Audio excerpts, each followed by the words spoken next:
हर साल भाद्रपद मास में एक ऐसा पखवाड़ा आता है जब घरों में शादी ब्याह रुक जाते हैं, उत्सव स्थगित हो जाते हैं और पूरा वातावरण एक रहस्यमय शांति से भर जाता है।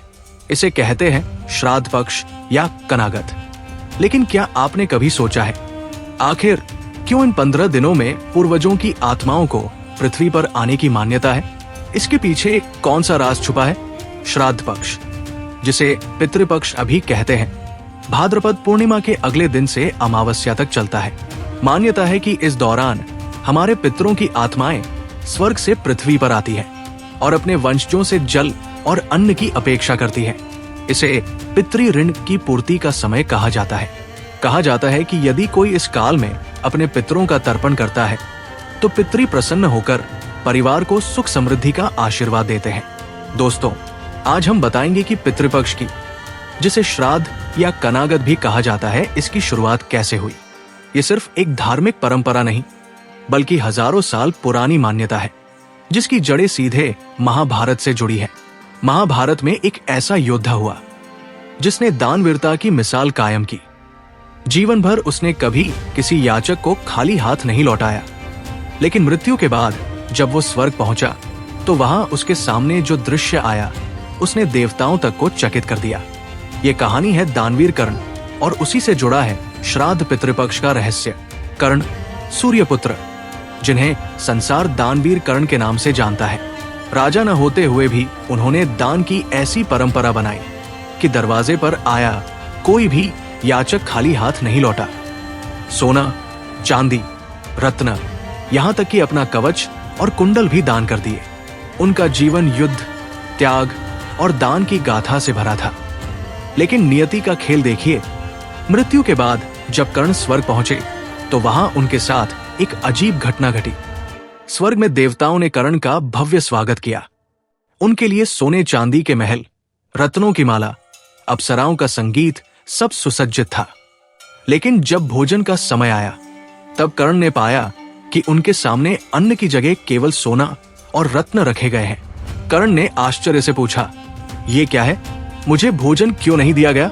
देवताओं ने उत्तर दिया, हे कर्ण, तुमने जीवन भर दान तो बहुत किया, लेकिन कभी अपने पितरों को अन्न का दान नहीं दिया। तुमने ब्राह्मणों और याचकों को सब कुछ दिया, लेकिन अपने पूर्वजों का श्राद्ध और तर्पण कभी नहीं किया। इसलिए स्वर्ग में तुम्हें अन्न नहीं, केवल वही दिया जा रहा है जो तुमने दान किया था, सोना और रत्न। कर्ण का हृदय दुख और ग्लानि से भर गया। उन्होंने हाथ जोड़कर देवताओं से प्रार्थना की, हे देवगण, मैंने तो अज्ञानवश अपने पितरों का श्राद्ध नहीं किया। मुझे तो ये भी ज्ञात नहीं था कि मेरा वंश कौन है।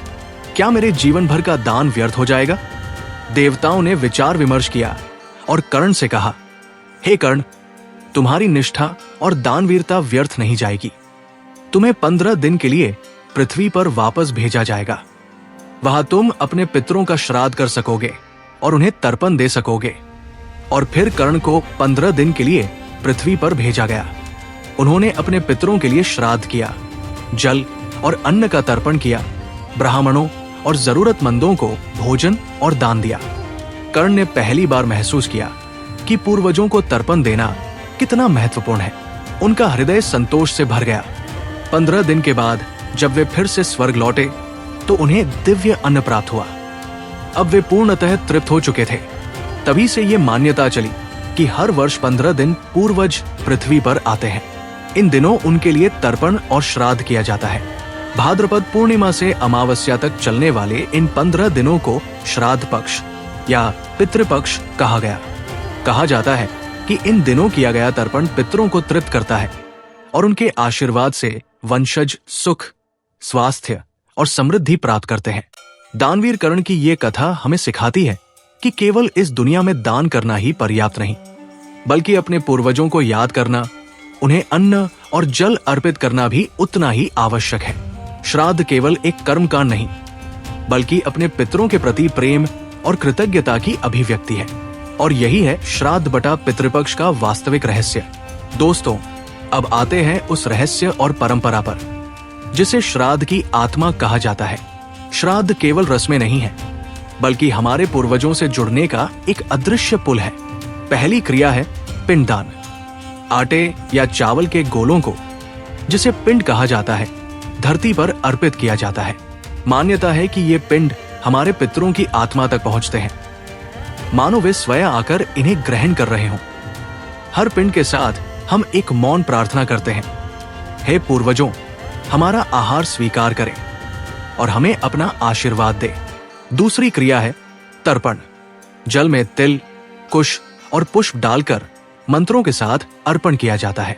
कहते हैं कि जल के हर अर्पण से हमारे पूर्वजों की प्यास बुझती है और उनकी आत्मा को शांति मिलती है। तर्पण करते समय हर जलधारा केवल धरती पर नहीं गिरती, बल्कि पितृलोक तक बहती है। तीसरी क्रिया है दान। ब्राह्मणों और जरूरतमंदों को अन्न, वस्त्र और दक्षिणा दी जाती है। ये दान केवल सामाजिक कर्तव्य नहीं, बल्कि एक पवित्र अनुबंध है। हमारे पितरों के नाम पर किसी भूखे को भोजन कराना, किसी गरीब को सहारा देना। मान्यता है कि जब ये तीनों क्रियाएं श्रद्धा से पूरी की जाती है, तो पितर तृप्त होकर अपने वंशजों को दीर्घायु, आरोग्य और समृद्धि का आशीर्वाद देते हैं। लेकिन एक चेतावनी, श्राद्ध के इन 15 दिनों में कोई भी शुभ कार्य जैसे विवाह, गृह प्रवेश या नया कार्य आरंभ करना नहीं किया जाता, क्योंकि ये समय पूरी तरह पितरों को समर्पित होता है। कहते हैं, जो इन दिनों की मर्यादा का पालन नहीं करता, उसे अदृश्य रूप से पितरों की अप्रसन्नता झेलनी पड़ती है। श्राद्ध केवल एक व्यक्तिगत परंपरा नहीं, बल्कि पूरे भारत की आस्था का प्रतीक है। गया, बिहार को पितृमोक्ष का सबसे पवित्र स्थल माना गया है। यहाँ लाखों लोग पिंडदान करने पहुंचते हैं।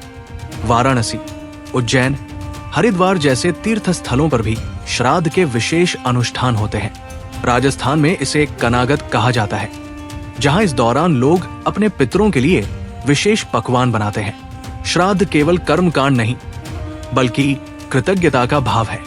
हमारे शास्त्र कहते हैं कि मनुष्य पर 3 ऋण होते हैं, देव ऋण, ऋषि ऋण और पितृ ऋण। श्राद्ध से हम पितृ ऋण चुकाते हैं। असल में ये परंपरा हमें ये याद दिलाती है कि हमारी पहचान, हमारी सांसें, हमारे संस्कार, सब कुछ हमारे पूर्वजों की देन है। श्राद्ध करना यानी अपनी जड़ों से जुड़ना, अपने अस्तित्व का सम्मान करना। तो दोस्तों, श्राद्ध पक्ष केवल एक धार्मिक अनुष्ठान नहीं, बल्कि पूर्वजों के प्रति हमारी कृतज्ञता की अभिव्यक्ति है। यह हमें सिखाता है कि हम अपनी जड़ों को न भूलें, क्योंकि वही हमारी ताकत और पहचान है। अगर ये वीडियो आपको पसंद आया हो तो लाइक और शेयर करें, और ऐसे ही धर्म, शास्त्र और इतिहास के रहस्यों को जानने के लिए हमारे चैनल को सब्सक्राइब करना न भूलें।